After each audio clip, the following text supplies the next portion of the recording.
Continuing coverage on NewsNation Live with Geraldo Rivera, our correspondent at large, who was with us right before we went to the live news conference with Nathan Hochman, the L.A. District Attorney, who has just announced that Nick Reiner, the son of Rob and Michele Reiner, will face first-degree murder charges, Geraldo, in the killing of his parents, and maybe even the death penalty. So they haven't decided yet. Death penalty would be extremely rare in California. Remember, Charles Manson was on death row originally. They ruled that statute to be unconstitutional. He did life and died in prison. In this case, it is, I can't recall the last time the death penalty was imposed, and I doubt they would kill the son, the murdering son of two legendary parents. But I think rather what you're seeing, Connell, is maybe with this not appearing in court for medical reasons, they're setting the foundation for an insanity defense, which to me seems the only way he can in any way hope to for a good result from his point of view is that he was absolutely nuts. Now, what does that mean? It doesn't mean that he was under the influence of drugs and the drugs made him do it. Spoiled rich kid on drugs. Drugs is not a defense to anything. Right. He would be tried. But rather, under the McNaughton rule, he just did not understand the nature of his acts. That he didn't know he was holding a knife. He thought it was a banana. He didn't know he was slitting his parents' throats. He thought he was with aliens in Mars. Right. Schizophrenic. Just a bipolar, that kind of stuff. He'd have to be really crazy. But it's rare. I don't even know. Maybe they would offer a plea deal to a life sentence with the possibility of parole, but it's going to, given the fact that there's a new DA in town and LA is so hyper concerned about violent crime that I don't think they're going to cut this kid any slack at all.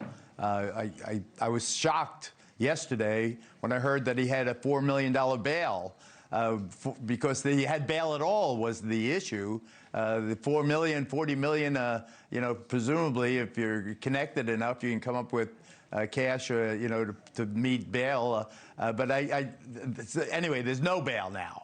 There's absolutely no bail. He cannot make bail. He cannot be released on bail. He's in now for the duration. Now what you'll see is the Alan Jackson, the attorney, if indeed he is the attorney that Reiner hires, setting the groundwork maybe for an insanity defense, or maybe just who knows? Maybe there's someone else's fingerprint. Do they have the murder weapon? Remember with O.J. Simpson, they never found the murder weapon. Is that a defense? Right, strange things have happened. It was apparently a ton of blood in that hotel. That's what the reports were. So obviously that would come into. But this guy, Alan Jackson, he's a good attorney, Geraldo. I remember anybody who followed that Karen Reed case knows that.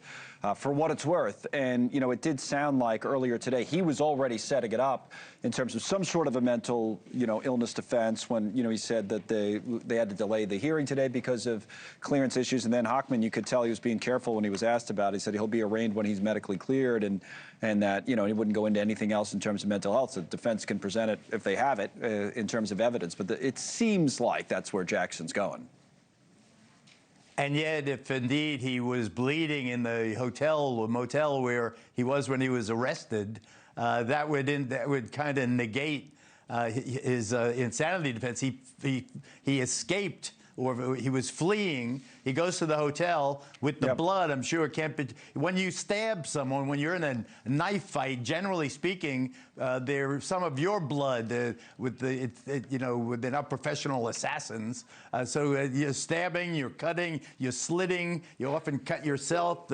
Your blood mixed with the victim's blood, and then he goes. He goes to this motel. Maybe he knew it from the days when he was, on the run, homeless, going away from his parents because of having an episode with drugs.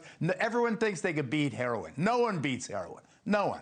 ever. If that's what he's using now, he was using that reportedly in the past.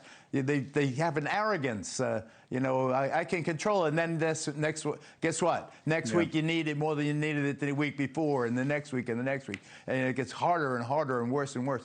And you rehab, you go through the cycles, the various cycles. Rage. I said yesterday, and we missed you yesterday, that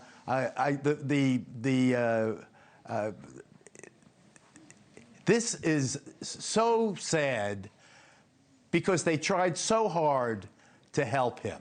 They tried so hard to bring him back into the fold. Thank you for watching. Subscribe below and download our NewsNation app right now on your phone, and you will get fact-based, unbiased news for all Americans.